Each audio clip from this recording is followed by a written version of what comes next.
Khuzani mfoka Mpungose, yazi ngiyayithanda inhliziyo yakho, ngiyathanda indlela ophila ngayo, ngiyathanda into yokuthi abaculi bakithi bakamaskandi hlezi ubafisela izinto ezinhle. Umcimbi ugcwalisa Spring Picnic, uyaye ube nama-activation, uye koGoye, uye kuMangosuthu, uye ku-UKZN, wenze nje imijikelezo. Ngoba yini?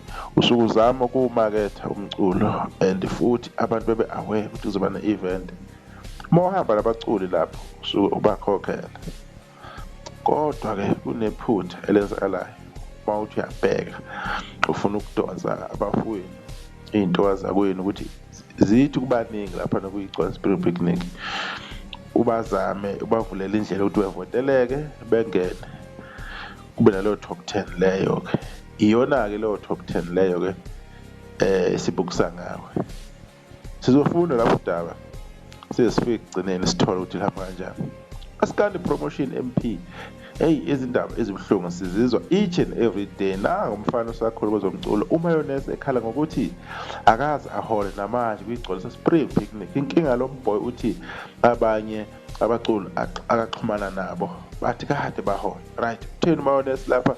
Maskandi cebisa uzowamtheka Khuzani, uthe kwazi kabuhlungu enikwenza kimi, khuba ngaphuma number 2 emcimbini, aningikhokheli even ushelini, ngizamile ukufona lutho aningiphenduli. Abaculi abanye sebekhokhela, vele nifuna ngibonakale njengomuntu oluhlaza, kodwa kuyinini ningakhulumi nathi, kodwa niyakwazi ukwenza. uNkulunkulu useniphumelise, senibulala thina esisazama. Kulungile.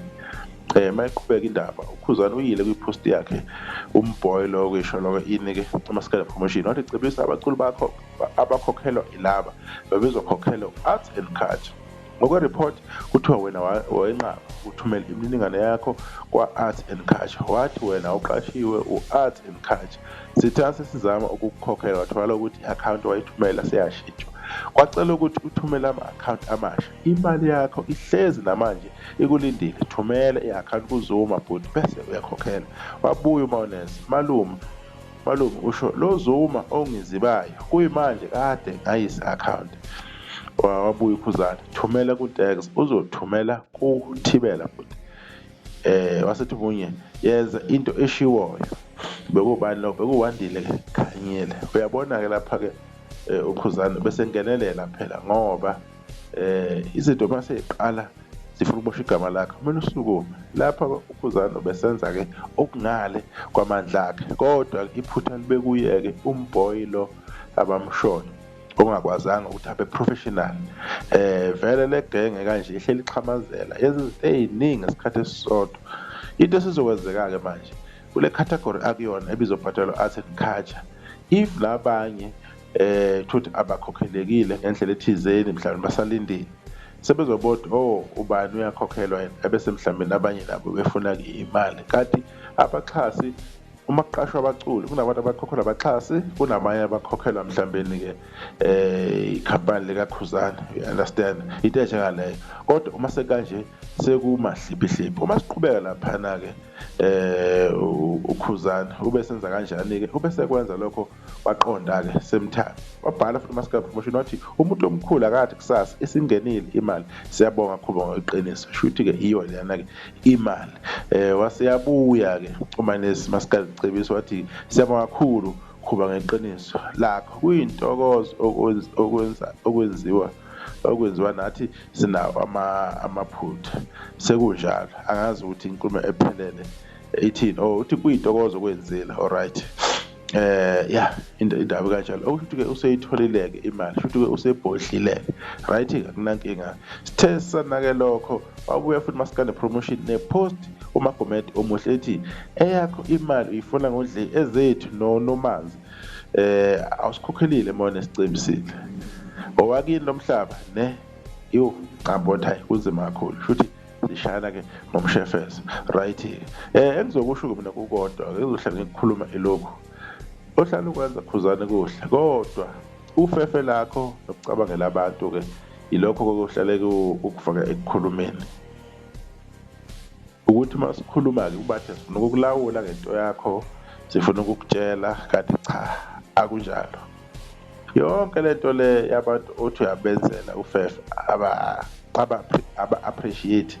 Siyakhumbula nonto encane bayakhuluma ukusutha kwabo lapho, bathi badlalise eli bengamenzi insila iphinda akayona ini, washo inhlamba enkulu Khuzani. Wakudlulisa lokho, ngiyacabanga wakudlulisa. Wabuya uSminoff wazokhuluma ukusutha kwakhe naye, wazothi sesibabhuleleke amazolo o-Nyovest, you understand, ubakhokhela abaculi kungekho imali eshodile. Useyabuya-ke lo nokubhodla-ke, angazi uma ubhodla isitambu or ubhodla ini, nawe uyabuya uzokhuluma ukusangana kwakhe, ekubeni iphutha lakwakuyena, ekubeni kuwuyena ongahlelekile, ekubeni into zakhe zimahliphihliphi. Ukungahleleki kubaculi asazi ukuthi kuyophela nini, asazi bazoyeka nini lento yokuba unprofessional, isibahluphe isikhathi eside. Akasakuvezi ukuthi uye owenza iphutha ukuze igcine imali imgeja. So asifuni ukukhuluma kakhulu bathi-ke siyamosha sibulala ikusasa lomculi ngoba nakho mhlawumbe kukhuzana, kodwa nje ukungahleleki ukuyona lezi zizwe ukuba yihlathi baculi kuyekeni. Khuzani, ubuhle obenzayo qhubeka ubenze, is fine, kodwa ezinye izinto obonayo ukuthi abaculi ngeke kusakhona ukuba-eda, wona uyafisa lokho. Kufisa lokho is a bad idea, ungasakwenzi lokho okukhona ngokwebhajethi. Sticka lapho, akunandawo ukuthi abaculi bangakanani, whether bawu-30 or bawu-25, akunankinga.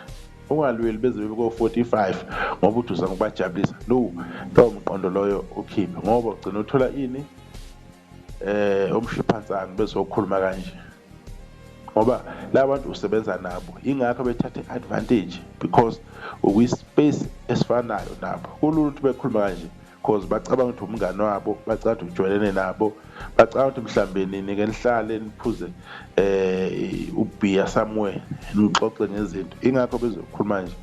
They don't understand ukuthi wena umculo ohlolishwayo onesikhathi eside endimeni, you are a businessman, you are business minded, uhlela imicimbi, wenza izinto eziningi, unanekhampani yokuqopha noma-ke ingasabasayini-ke abaculi. Kodwa-ke okunye kwezinto kumele ukubheke Khuzana, ukubhekisisa ukuthi-ke la awusadluli, shathiwa inhliziyo yakho ifisa kangakanani. Iphutha nje ukuthi ubonakale laphayana uyonikela, unikela kanjani mina ngingaholile, uyayibona nto leyo.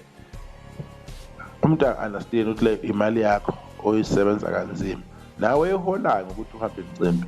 Kodwa-ke asikho-ke lapho, ezinye izinto kumele niy'bheke Khuzana, niwabheke amahlathi enithi niwazamela isinkwa etafuleni, niwabheke. Omahostela bayabhenefitha kakhulu lo mcimbi wakho, kodwa lolo fefo lolo into engenamsebenzi uma kuzohamba kube nokukhuluma okukanje. Nisale kahle.